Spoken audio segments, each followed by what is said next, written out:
Buenos días y bienvenidos a mundodesconocido.es.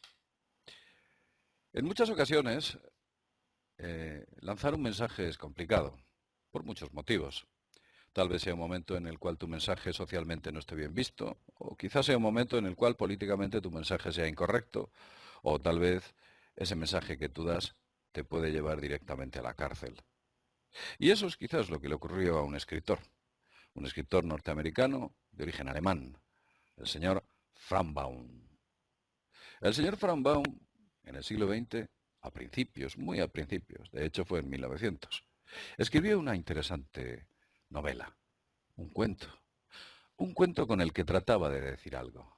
Y no era ni más ni menos que El Mago de Oz.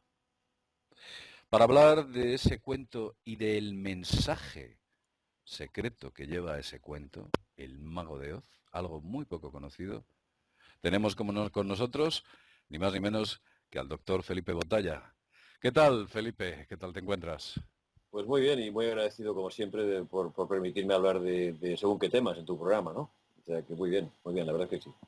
Bueno, en Mundo Desconocido podemos hablar de muchas cosas, pero no de todas. De Ya, ya. hecho, el máximo soy un torquemada de mí mismo, porque hay muchas cosas que si dijese, pues inmediatamente tendría algunas cosas, tendría algunos problemas. Pero tal vez sepamos sortear las situaciones para poder hablar y que la gente nos entienda sin ningún tipo de problema. En este caso, vamos a hablar del Mago de Oz, de Frank Baum, porque parece ser que Frank Baum utilizaba un método de escritura cargado de un mensaje increíble con el cual intentaba contar a la gente de la época un problema muy grave que había en aquella sociedad, ¿no es cierto?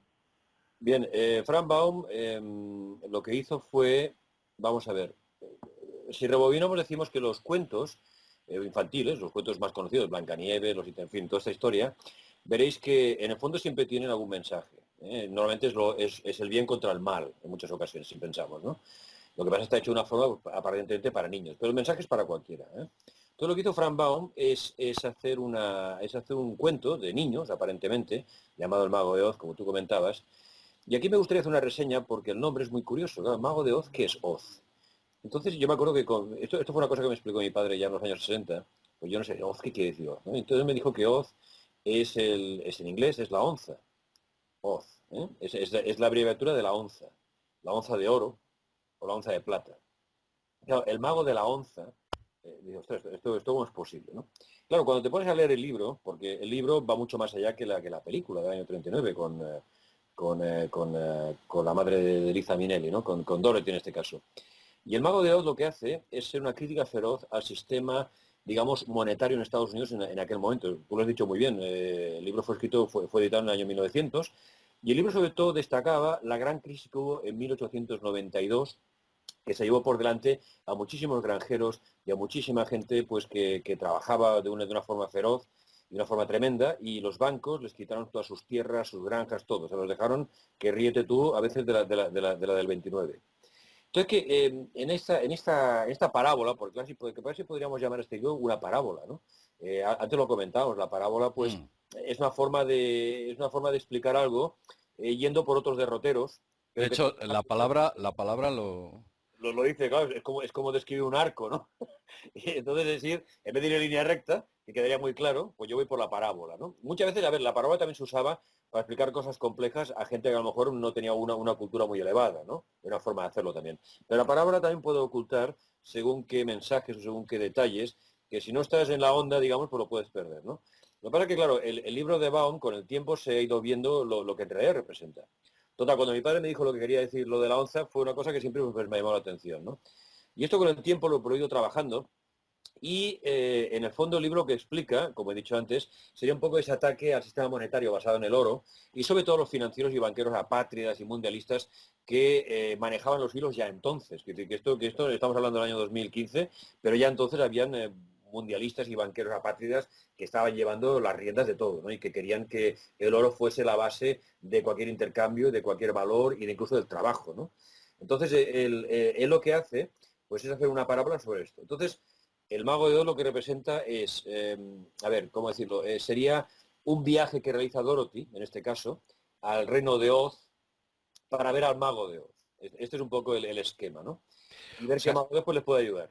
en realidad OZ es la onza de oro, Vamos, ¿no? el mago es un banquero, pero tú fíjate qué curioso, verás, en las antiguas tradiciones hay un demonio que se llama Asmodeo. Asmodeo es el guardián de los tesoros. Asmodeo sería el mago de Oz, entre comillas. Estoy Sí, utilizando sí, un sentido que ni siquiera posiblemente el señor Frank Baum conocía. Y a Asmodeo se le puede encontrar, por ejemplo, en Reims-le-Château, en la entrada, este famoso sí. párroco francés que misteriosamente empezó a hacerse con una gran fortuna. Parece ser que alguien misteriosamente le financiaba y a la entrada de la iglesia puso ese misterioso demonio, que no es ni más ni menos que Asmodeo, que digamos que sería un ejemplo o un paralelismo curioso que tendría a ese mago de Oz. Entonces, finalmente, ese mago de Oz es bueno, es malvado, es un símbolo, ¿realmente existió alguien así? A ver, el Mago de Oz, cuando me gustaría que los que nos escuchen, nos ven, recordasen la película, que es lo que en este momento es lo más gráfico para recordar, ¿no? El libro es difícil que se encuentre, no es un libro que habitualmente esté al alcance de cualquiera, pero se pueden encontrar algunos ejemplares del Mago de Oz original. Lo digo porque el libro llega mucho más allá. El Mago de Oz, en el fondo, cuando ves la película te das cuenta que es Mr. Nadie.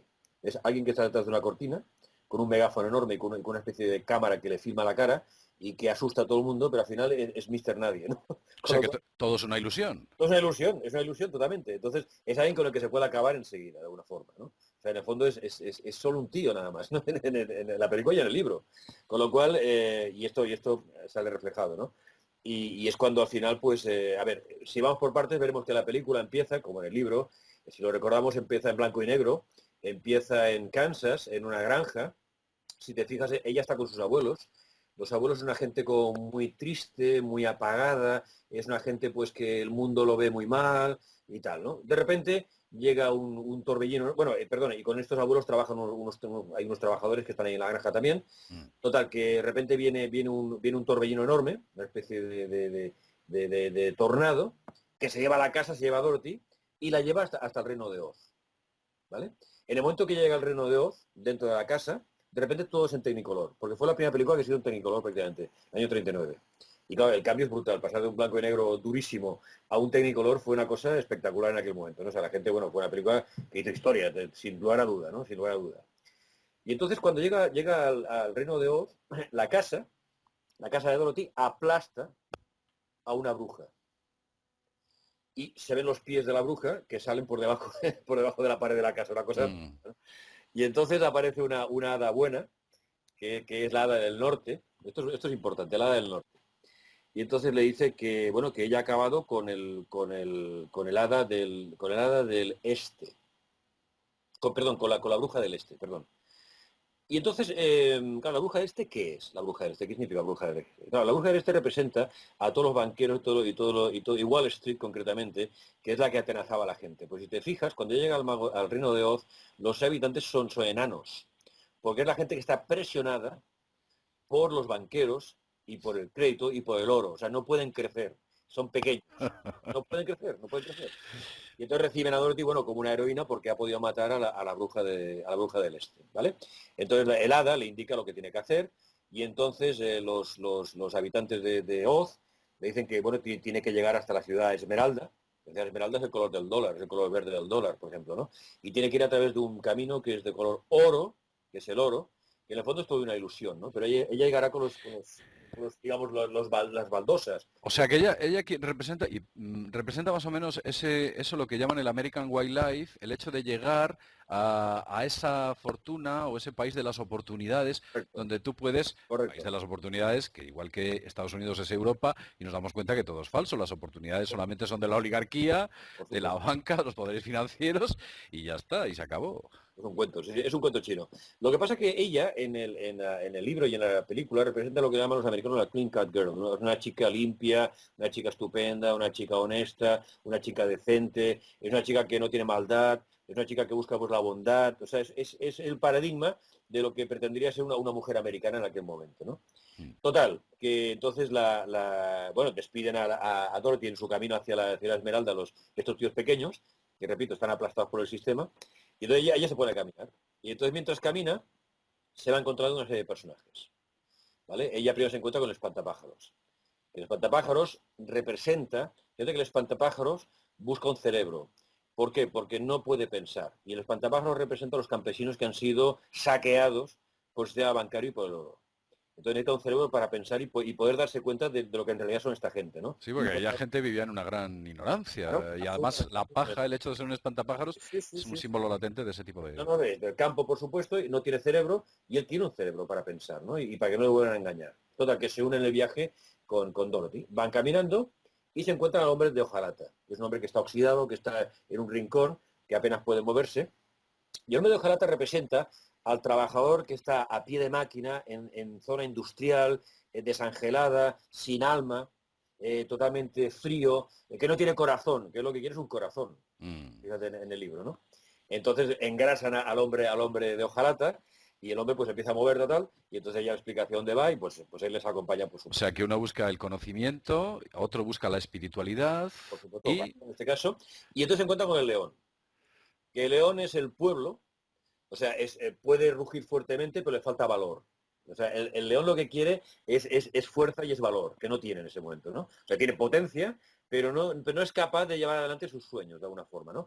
Y esto es curioso, esto vale la pena añadirlo, el león representa al abogado Jenkins, William Jenkins, que era un abogado que luchaba por el partido, una especie de partido del pueblo, era otra variante política que no triunfó al final, pero que llevó incluso a este hombre a ser el candidato cuando Roosevelt, por ejemplo. Lo que pasa es que no llegó a nada, ¿no? Pero esta gente lo que valoraba era la plata, por ejemplo. Y el abogado Jenkins no quería ni bajo ningún concepto estar bajo el oro, ¿eh? Total, que se ponen en marcha. Entonces ellos van caminando, eh, van a pedir ayuda al mago de Oz para que les ayude a que esto cambie, a que sea una cosa más humana, más cerca de la gente, etcétera, etcétera, etcétera. Y fíjate que cuando esta marcha que hacen ellos hacia Esmeralda está basada en una marcha que hubo en 1894 desde Ohio hasta Washington y que fue llamada la Marcha del Ejército Industrial. O sea, la gente de las máquinas, o sea, que trabajadores de a pie de máquina e incluso puede ser muchos campesinos, para pedir al Congreso el regresar al sistema libre de deuda basado en los greenbacks. El greenback fue la moneda, el billete que editó Lincoln para evitar estar en deuda con los bancos. Y esa fue la causa de su asesinato al final, O ¿eh? sea, que la gente en sí se había dado cuenta que el mayor de los problemas era la banca y estaban pidiendo al gobierno pasar el poder económico de la banca al pueblo. Por supuesto. Es que la banca piensa que los dejó sin absolutamente nada, ¿eh? Nada, ¿eh? O sea, la tragedia que hubo en 1890 y poco, o sea, fue horrorosa, ¿eh? Esto- Horrorosa. Y entonces, ¿qué pasa? Pues que la idea de alguna forma era volver a un dinero editado por el propio gobierno, en este caso Lincoln, que llaman los greenbacks, se llaman greenbacks porque la parte posterior del billete era verde. Y se llegó a editar, y esto le costó la vida a Lincoln, que es lo mismo que le pasó a Kennedy. Kennedy firmó el 4 de junio del 62, firmó la orden con la cual la Reserva Federal dejaba de emitir billetes. Se acabó. ¿Por qué? Porque una sociedad privada tiene que editar dinero para el Estado americano, para el gobierno americano. Es absurdo. Y además con deuda, generando deuda, ¿no? ¿No? Eso le costó la vida. Porque esa orden no ha sido derogada, ¿eh? O sea, sigue vigente, pero nadie ha tenido narices para volver a hacerlo, por ejemplo, ¿no? Hombre, a Kennedy Hombre, la verdad es que el asesinato de Kennedy, tú fíjate en la cantidad de beneficios que pudo traer a mucha gente, desde la industria militar hasta la Todo. industria económica, vamos, el sistema financiero, el control social de la población. Bueno. Aquello el auténtico, fue la auténtica, el gran golpe, ¿no? Que dirían Por algunos. supuesto, a ver, ese gran negocio es la deuda, es generar deuda continuamente y tener a la gente, vamos, asfixiada, asfixiada. O sea, nosotros podríamos, yo siempre lo digo muchas veces, que ¿por qué tenemos que tener una crisis? Cuando hay más producción que nunca, hay una calidad más que aceptable y hay mercado dispuesto a comprar, ¿por qué debe haber una crisis? Es así sencillo, no tiene que complicarte la vida. Pero claro, en el momento que que nuestros gobiernos están en manos de banqueros privados que editan nuestro dinero, ¿qué hacemos? ¿Qué hacemos? Estamos Es generando que continuamente. no solo editan nuestro dinero, sino que el sistema económico no puede fabricar el suyo. Tiene que comprárselo a la Exacto. banca privada con unos intereses que se llevan unos particulares. Con lo cual estamos frente a una tiranía económica dentro de lo que es una democracia social. Y si nos damos cuenta que la libertad está íntimamente ligada a la cantidad económica, cuanto más dinero tienes, más libre eres. Si controlas todo el dinero, controlas toda la libertad. Por supuesto. Bueno, hemos tenido un pequeño problema con la iluminación de Felipe, ya está solucionado y aquí estamos de nuevo. Vamos a ver, Felipe, estábamos diciendo que la libertad, han creado un mundo en el cual la libertad es equivalente a el dinero que tienes. Cuanto más dinero tienes, más libre eres. Yo me gustaría hacerte una pregunta y luego seguimos hablando del Mago de Oz. ¿Qué es lo más importante en el ser humano? ¿Tener mucho dinero, tener seguridad o tener libertad?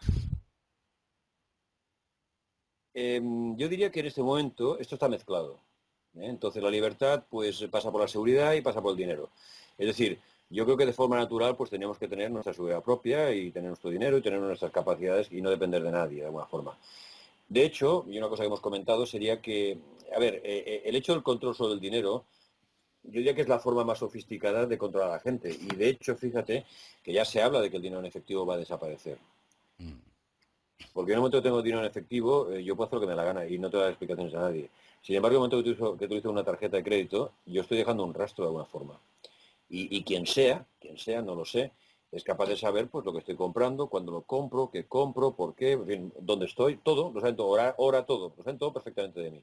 Y además puede incluso cancelarme esa tarjeta o el sistema de pago que se invente en su momento, pues desde un chip hasta lo que sea. Mm. El dinero te da libertad. Bueno, vamos a continuar con el Mago de Oz. Decíamos que el Mago Dorothy va por un camino, se encuentra al hombre de paja, se encuentra al hombre de hojalata y se encuentra al león que, según lo que nos estás contando, representa la fuerza del pueblo, la pusilánime fuerza del pueblo, que es muy grande y a la vez muy débil, debido principalmente a esa falta de cohesión. Correcto. A ver, sí, exacto, así es. El león, lo he comentado antes, pues de alguna forma sería el abogado William Jennings, que era el abogado este que abogaba, y bien dicho, por el tema del regreso al patrón plata, Mm. incluso los greenbacks. La plata pues es mucho más abundante, no tiene las mismas connotaciones que el oro, hay en todos sitios, o sea, no es una cosa que sea para unos cuantos. De todas formas, claro, ¿qué pasa? Fijaros que además es curioso porque detrás de la cortina, hablando un poco del Mago de Oz, cuando ella llega allí, cuando llega al palacio donde está el Mago de Oz, que al final es una gran pantalla enorme, que ves una cara con una voz muy tétrica y tal, que asusta a cualquiera, todo el mundo está asustado, ¿no? En el fondo, según Baum, bueno, y en aquel momento lo que se trabajó, parece ser que se identificaba a Marcus Hanna, que era el ministro de Finanzas y Administración del presidente McKinley, concretamente, que era el tío que de alguna forma dominaba el dinero y era el mago de Oz, de alguna forma en aquel momento, ¿no? Mm. Hablando de eso, de 1900, 1895, etcétera, ¿no? Entonces, ¿qué pasa? Hay una cosa muy curiosa y es que cuando llegan al palacio, Dorothy pasa por 7 pasadizos y 3 escalinatas. Esto en el libro está. Esto en la película no se ve. Pero ¿qué quiere decir esto? Esto lo llaman el crimen del 73. O sea, son 7 pasadizos y 3 escaleras. Porque que es el acta de 1873 por la cual se pasó de la plata al oro. Y fue el crimen de 1873. ¿Vale? Entonces, Baum lo representa como que ella pasa por 7 pasadizos para llegar hasta el Mago de Oz y 3 escaleras. O sea, es una clave numérica. Por supuesto, 7-3. 1873, que cuando se firmó el acta esta de que se pasaba el oro. ¿De acuerdo? Y esto es lo que critica en el libro, y en la película sale, aunque no de una forma así tan clara, y eso concretamente no sale en la película. Esos pasadizos y esas escaleras no salen. O sea, sí, efectivamente suben escaleras, pero no tienes esa sensación. Sí, Oye, te voy a hacer una pregunta, hombre. bien, Yo no he tenido la oportunidad de leer el libro, pero la película la he visto. bien. El Somewhere Over the Rainbow, ¿qué quiere decir? ¿Que hay algo detrás del arco iris o eso no aparece en el libro? No, sí, sí, a ver, el arcoíris aparece en el libro, lo que pasa que no con la fuerza de la película. Claro, la fuerza fue la canción, concretamente, ¿no? Que es una canción que uno hoy pues se canta. El arcoíris siempre es una puerta. Es Es un un, sitio inalcanzable, es un representa un sitio sitio que que no. está ahí, pero o tiene guardianes o no se Sí. puede llegar hasta él. Detrás del arco iris pueden pasar muchas cosas. Entonces, cuando cantan esa canción, por supuesto que tiene un código también, ¿no? Por supuesto que lo tiene. Y el arco iris aparece en el libro, lo que pasa que no con la fuerza que aparece en la película, que en el fondo yo diría que es la canción que recordamos del Mago de Oz, ¿no? La pregunta es, Over the Rainbow, ¿no? Sobre el arco iris, no más allá del arco iris. ¿Por qué esto, no? También. ¿Por qué un arco iris? ¿Qué tiene que ver? ¿Ha llovido? Que, claro, no lo sé. Yo el arco iris lo relaciono a la lluvia, ¿no? De entrada. El arco iris metafóricamente está relacionado con un punto al que si intentas llegar al arco iris nunca llegas, porque sabes que se mueve en la misma medida que tú te mueves, Por por supuesto. consiguiente es un lugar inalcanzable. Correcto, correcto. Y siempre se ha representado con la puerta o el lugar en el que viven los dioses o ese punto donde nadie puede cruzar, esa meta inalcanzable, no sé, tiene una metáfora bastante peculiar y era curioso que apareciese en la película. Yo no había leído el libro, pero evidentemente está extraído del libro. Bueno, vamos a ver. Entonces Dorothy pasa esas pruebas y de Sí. repente, ¿qué es lo que se encuentra? Vamos, ella, me gustaría que se haga aquí un pequeño inciso. En la película ella lleva unas zapatillas de colores. Mm, Esto fue un tributo al Technicolor. Pero en el libro ella lleva unas zapatillas de color plata. O sea, la plata guía su camino. Esto también es ajá. importante tenerlo en cuenta, ¿eh? ¿Vale? Bueno, total. Claro, ellos llegan hasta donde está el Mago de Oz, que en el fondo, ellos, cuando en la primera visita ellos no saben quién es. ¿Eh? Lleva con el perrito, van los tres personajes, y entonces el Mago de Oz les dice que ellos tienen que acabar con la bruja del oeste para poder solucionar las cosas. Bueno, total, que se encamina hacia la bruja del oeste. La bruja del oeste, ¿por qué le llaman así? Ya estamos otra vez con lo mismo, ¿no? Veo la bruja del este y la bruja del oeste. Pues la bruja del oeste representa a la Standard Oil, representa a los grandes campos petrolíferos del este, que pues, sobre todo en manos de Rockefeller concretamente, y que era otros grandes puntales potentes de la economía americana y que de alguna forma sojuzgaban también a la gente, ¿no? Porque incluso había habido gente que le habían quitado el terreno porque había petróleo y por lo tanto pues, se lo requisaban y se acabó la historia, ¿no? Bueno, es que era un monopolio y luego se ilegalizó como monopolio y entonces astutamente lo fragmentaron. Sí, sí, no, bueno, es una... Por la bruja del oeste. La bruja... Entonces para poder conseguir esto hay que acabar con la bruja del oeste. Total, que se van para allá hasta que la encuentra. La bruja del oeste además es curioso porque está representada en la película y en los libros también salen estos personajes. Personajes pequeños son como monos, son como simios, alados, que vuelan.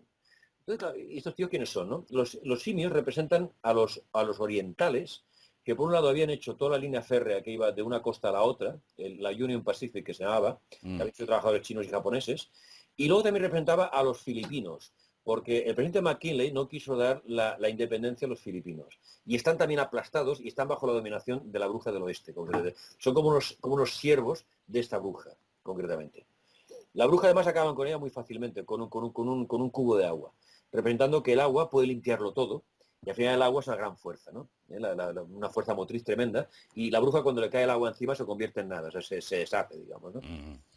Entonces ellos vuelven ya con la prueba de que han matado a la bruja del oeste, y entonces van a Mago de Oz para que les diga lo que tienen que hacer. El Mago de Oz pues les da largas, y entonces cuando el perro se escapa y se mete debajo de la cortina, o sea, se mete por detrás de una especie de back office, se mete por detrás y entra allí, y entonces quita la cortina y todos ven al tío que hay ahí sentado, que es un Mr. Nadie, lo que decíamos antes, que al final lleva un megáfono y al final tiene una cámara que le filma, que es lo que asusta a la gente, ¿no? Y entonces en aquel momento el Mago de Oz, pues claro, se da cuenta que el show ha terminado, ¿no? O sea, en Entonces, realidad, toda esa escenificación es quizás esa ilusión o esa ilusión que tenemos hoy en día en los medios de comunicación, en las luces de neón, esta especie de fascinación que nos producen las grandes noticias o las grandes cosas que aparecen y que conducen y guían a la gente, y lo vemos como una especie de sacrosantorum, una especie de oráculo, casi. es todo un cuento, es todo un show, ¿sabes? Lo que es como dicen los amigos, el dazzling, ¿no? Aquello que está totalmente obnubilado ante una imagen lumínica tremenda que te deja, bueno, sin sentido, obviamente, ¿no? Que en el fondo es una ilusión. Y es exactamente lo que pasa ahí, porque te das cuenta que todo es una ilusión. O sea, en realidad no hay nadie poderoso que pueda hacer esto. Sin embargo, utiliza medios poderosos para conseguirlo, que es Mm. diferente. ¿Eh? Entonces Frank Baum, como no puede escribir esto de manera Bien, directa, utiliza el milenario... sistema de la parábola. Ah, sí, bueno, la parábola, ya ves, Zaratustra, Jesucristo en la Biblia, sabes que se utiliza desde hace miles de años y este tipo, y no solo miles de años, sino que en la actualidad algunos usamos la parábola para poder contar ciertas cosas. Por supuesto, siempre hemos de dar el rodeo y con una serie de códigos para que aquel que entiende el asunto pues lo vea rápido. Ah, Y bueno, entonces, bueno, no sabe de qué va, ¿no? también requiere un pequeño esfuerzo mental, porque es importante que la gente que escucha, lee y ve ciertas cosas tiene que tener esa capacidad de análisis. Si le das todo cocido, hervido y prácticamente pasado por el pasapuré, realmente no permites a la gente tener esa capacidad de profundizar en las ideas. No, esto es cierto. Además, Baum yo creo que hizo un gran trabajo de poder sintetizar algo muy complejo en un cuento que, a ver, es fácil de seguir, pero claro, cuando ves el cuento o cuando lo lees, te preguntas muchas cosas, ¿no? Dices, bueno, ¿qué está diciendo exactamente aquí, no? Sobre todo cuando estás fuera del marco de referencia, ¿no? Que dices, bueno, ¿qué sucede, no? Y en el momento de estar en el marco de referencia, yo estoy habido algunos estudiosos americanos que ya hace tiempo que habían hablado pues, de esta posibilidad, ¿no? Incluso lo cito en un artículo que escribí en mi blog sobre este asunto. Y ellos ya apuntaban que el Mago de Oz era un tratado de economía y sobre todo un tratado de, digamos, contra lo que sería el sistema financiero de aquel momento basado en el oro, ni más ni menos, y una deuda continuada, vamos, y una deuda impagable además, que es Mm. exactamente lo que está pasando en este momento. O sea, los países en este momento, sobre todo Estados Unidos, tenemos una deuda que es imposible pagarla. Bueno, aquí estamos secuestrados también por el BCE. El BCE, pese a lo que mucha gente piensa, es una entidad que no es democrática, es una entidad que depende de poderes financieros, que está detrás hasta el Banco de Hong Kong, no os lo perdáis. No penséis, no penséis, está camuflado, si entráis en su página web está muy bien camufladito, pero estamos en poderes internacionales. Y cuando oís en la radio, es muy fácil oírlo. Es importante que el Banco Central Europeo tenga su independencia. Cuando oís esa frase, lo que tratan de decir son ellos los que gobiernan y nosotros aquí no podemos hacer absolutamente nada. Prueba de ello que en las últimas elecciones europeas que ha habido, ha votado solo la mitad de la gente, aproximadamente, más o menos. La mitad. La gente no le importa, no le interesa, porque percibe internamente que la cuestión de la comunidad, la Unión Europea, es algo insustancial. En realidad allí no se hace absolutamente nada. Perdona, Juncker es el presidente de los Estados Unidos de Europa. ¿Alguien la ha votado? Van Rompuy fue presidente. ¿Alguien la ha votado? Durao Barroso, ¿alguien la ha votado? Alguien, Christine Lagarde, ¿alguien la ha votado? ¿Le ha votado? Draghi, ¿alguien la ha votado? Pregunto. ¿Alguien la ha votado? Y se supone que es el colmo de la democracia. ¿A quién nadie ha votado, claro. tíos? Nadie, nadie. Y es mi presidente. Juncker es el presidente de la Unión Europea. Es curioso que en el paraíso de la democracia, que incluso Claro. hace guerras para sostenerlas, estamos sometidos a una dictadura absolutamente brutal y violenta, que es la económica, que es la peor de todas, Pero pasa la por que el te culo. estrangula. Con la economía, las parejas se divorcian, todos los bienes se pierden, la gente entra en desesperación, se aumenta el número de suicidios, se destruye absolutamente todo el bienestar. Quiero decir, la esclavitud económica es la peor esclavitud que existe. Y después, la esclavitud de control. El control humano es fundamental para evitar que existan elementos capaces de hacer pensar a la gente o abrir nuevas ideas a la gente con respecto a lo que ya tienen. No, Oye, pues, Felipe, me parece un tema muy interesante lo que hemos hablado, pero yo quiero enseñarte algo que tengo en mis manos. a ver. Esto, Ah, el libro de Orwell. Sí, sí. Oye, pues te agradezco mucho que esto, aparezca aquí. Sí, esto que tenemos ahí, porque ahí, entre estos nombres, sí, Felipe Botalla, sí. veo uno que es el tuyo. ¿Eh? Sí. Es un libro. Háblanos un poquito del hombre. Mira, el libro este es un libro que ha surgido de varios autores que hemos escrito sobre diferentes momentos, sobre Orwell, su obra, la actualidad, etcétera, ¿no?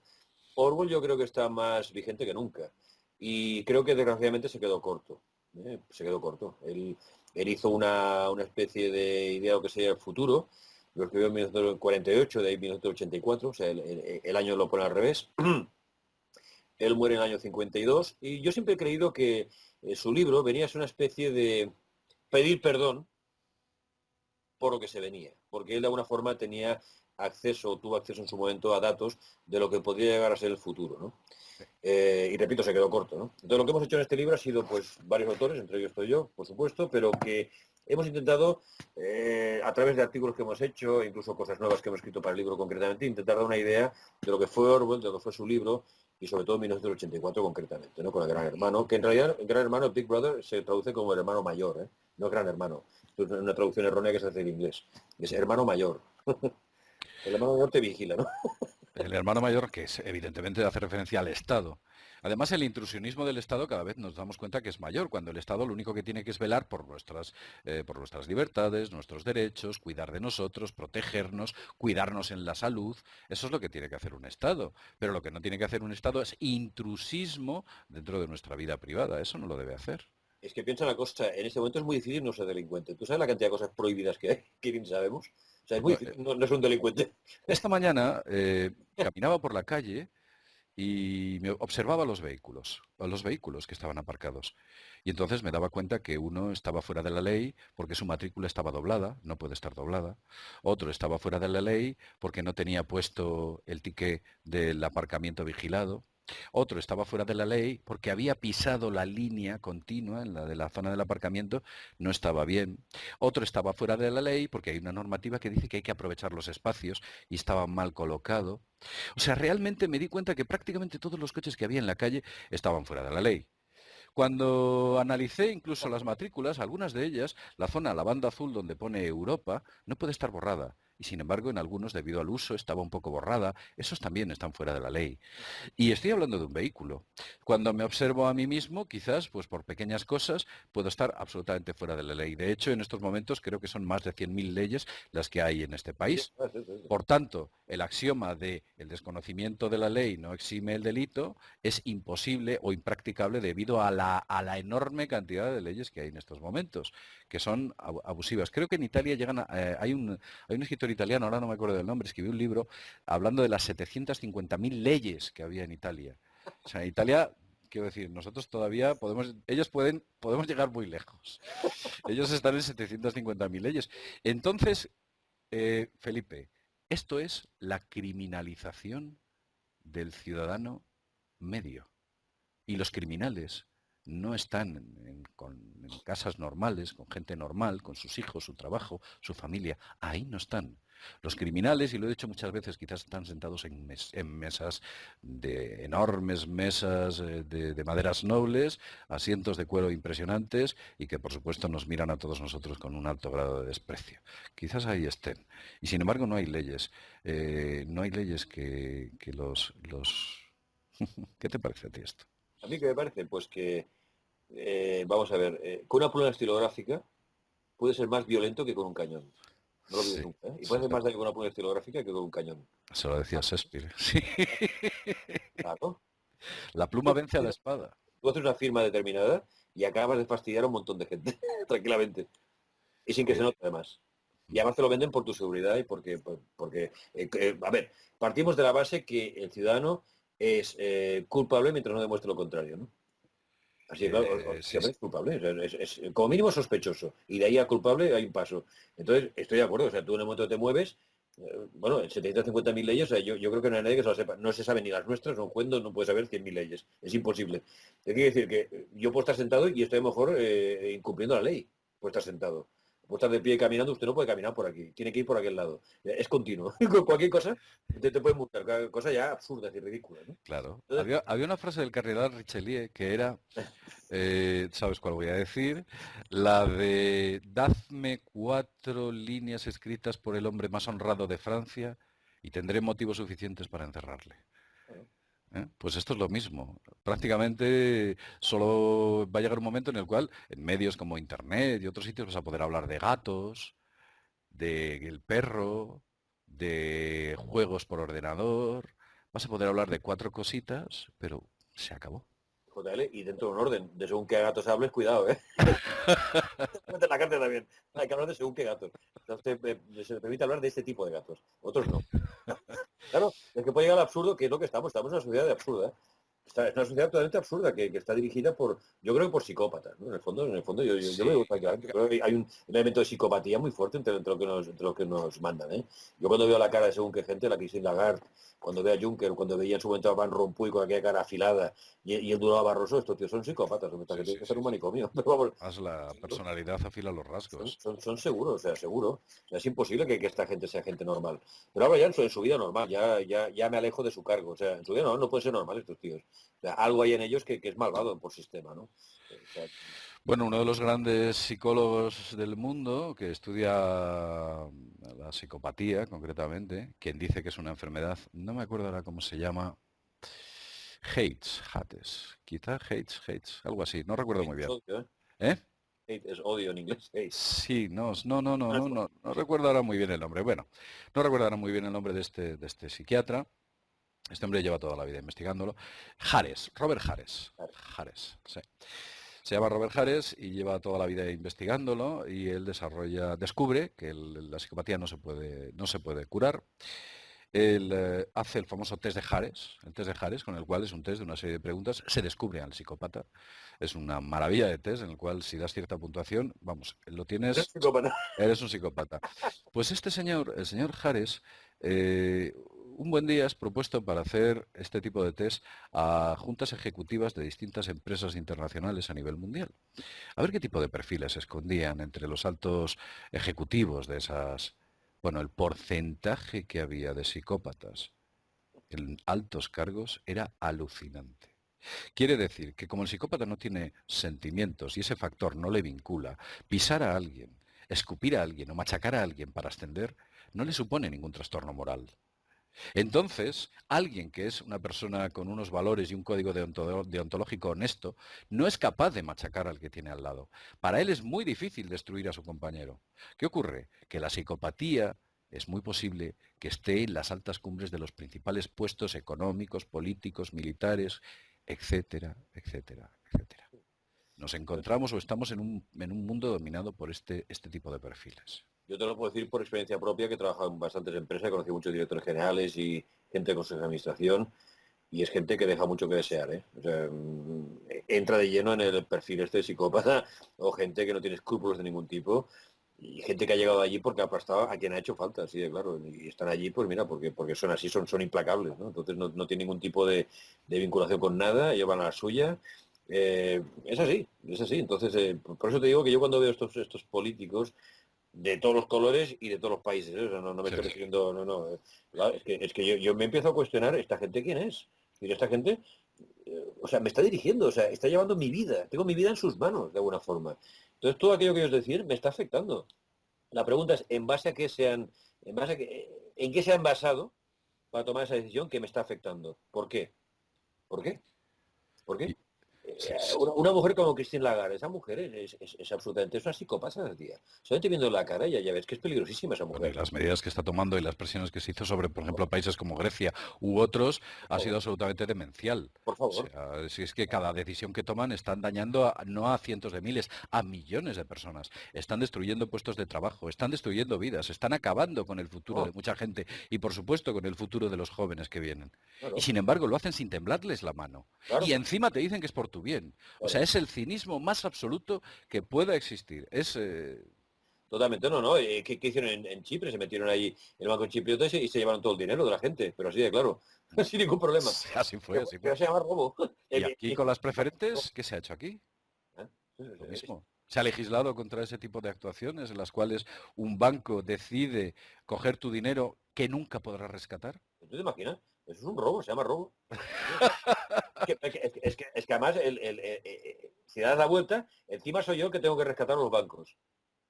Y Porque en el encima fondo es, han sido rescatados con mi dinero. Oiga, el banco es una sociedad, es privado, coño. Y tiene sus accionistas, tiene su gente. Si aquello falla, pues se cierra, como se cierran muchas empresas. No, es que puede caer el sistema, pues que caiga. Entiéndeme, yo tengo que pagar a estos tíos que yo para pedirles 6.000 euros tengo que presentar unos avales terribles y me pueden decir que no. Yo tengo que pagar a estos tíos. Pero entiéndeme, es absurdo. Entonces, en el fondo, el mago de Oz, volviendo un poco al tema, mm, está criticando todo esto, pero ¿en manos de quién estamos? hace 100 años, fíjate, ya hablaban de ello. Ya hablaron de Y, esto. ah, Y esto lo único que ha hecho es empeorar, por la tecnología lo que ha hecho es ayudar a todo esto, en el fondo. claro, yo he dicho muchas veces, el vídeo es del año 2006, 2007, yo decía ya, este medio, que parece un medio que nos va a ofrecer la libertad, será el medio con el cual se esclavice más al ser humano. Totalmente de acuerdo. Internet es la cárcel final. Y si no lo No, veréis. porque Internet además dejas un trazo, hay una trazabilidad tuya. Sí, hombre, claro que sí, saben perfectamente Exacto. dónde estás y dónde te Exacto. metes. Saben perfectamente. Te voy a hacer una última reflexión y esta es a nivel personal a ver qué opinas. Verás, sabes que en los últimos eventos que ha ocurrido en Europa, y sabes a qué me refiero, como sabrá todo el mundo, Sí, principalmente, sí. ¿Un ¿Eh? partido de fútbol te refieres o que a un partido de fútbol? Me refiero a un partido de fútbol. Me refiero a lo que ha ocurrido en París. Bueno, pues verás, hubo un ingeniero alemán, a ti te sonará, se llamaba von Braun. Von Braun era un hombre, seguro que has oído hablar de él. Sí, creo que sí. Bueno, von Braun era un hombre, vamos a ver, von Braun, en un momento concreto, cuando tiene información privilegiada y está dentro de la NASA, tiene una secretaria a la que una vez le revela lo siguiente. La primera guerra será contra Rusia y se llamará la Guerra Fría. La Segunda Guerra será contra el terrorismo y es un fantasma al cual jamás se le podrá vencer. Y la Tercera Guerra será contra los extraterrestres. Eso le confesó von Braun a su secretaria. Imagínate, qué No lo sé. curioso. He tenido la oportunidad de oír a la propia secretaria contarlo. Está en internet. Está en internet. Pues fíjate qué curioso, y haciendo una reflexión, me he dado cuenta que debido a estos últimos eventos que ha habido en París, eh, la única forma de vencer al terrorismo es, como es un fantasma, es filtrándolo uno por uno. Y la única forma de filtrar a las personas una por una, ¿sabes cómo es, Felipe? Con el control absoluto. Con un chip. El Y al control absoluto. final la gente pedirá a gritos que le pongan un chip, Sí, porque sí. los terroristas no llevarán chips. Y si los llevan serán identificados inmediatamente. Por supuesto, por supuesto. No, no, a ver, por ejemplo, esto del chip, yo tengo muy claro que acabará siendo implantado en la gente, ¿eh? No, no me preguntes cuándo, pero no creo que tarde mucho. Pues están provocando situaciones que llevan a ello. Por ejemplo, el hecho de los secuestros de niños. El caso de Madeleine, aquella niña famosa que desapareció en Portugal y tal y Mm. cual. Yo me llego a preguntar si esa niña existió de verdad, ¿eh? Porque hasta el Papa intervino. En el fondo, pueden ir por la vía de la seguridad, pongan un chip al niño, ¿eh? Porque así, pues, si lo secuestran, sabe dónde está. Es una cosa que está hecha con mucha sutileza, pero en el fondo lo que buscan es que acabemos con un chip. Y estoy de acuerdo contigo, o sea, el chip explicará lo que haya que explicar. Y nunca sabemos en realidad qué llevamos en ese chip. Claro, estarás geolocalizado, sabrán dónde estás, ahí estará todo tu dinero, podrás pagar solamente con tu propia presencia porque tu firma está en el chip, estarán tus datos de salud, con lo cual el que te quiere hacer daño sabe dónde te lo tiene que hacer porque tiene tus datos de tu salud, estará tu identificación, estarán todos y todos y todos los datos de cada persona. Con lo cual, si hay alguien detrás y esos poderes financieros son capaces de hacerlo, podrían borrarte literalmente. Y mucho más importante, pueden cortar el chip si quieren, ¿eh? O sea, tú Exacto. en aquel momento no puedes pagar nada, te encuentras totalmente sin identificación y te dejan, pero vamos, a la brava, ¿eh? Eso puede llegar a pasar también. Claro, ¿qué haces? ¿Qué haces? Si le Exacto. por ejemplo, ¿no? Y el chip solamente llevará el código de barras, que es de nuestro amigo, y el código de barras con el 66, y se cumplirá por la profecía del Apocalipsis de San Juan, ¿no? Podremos pagar las cosas ya con el código, ¿no? De alguna forma. No, no, yo creo que esto va a llegar sin lugar a dudas, seguro.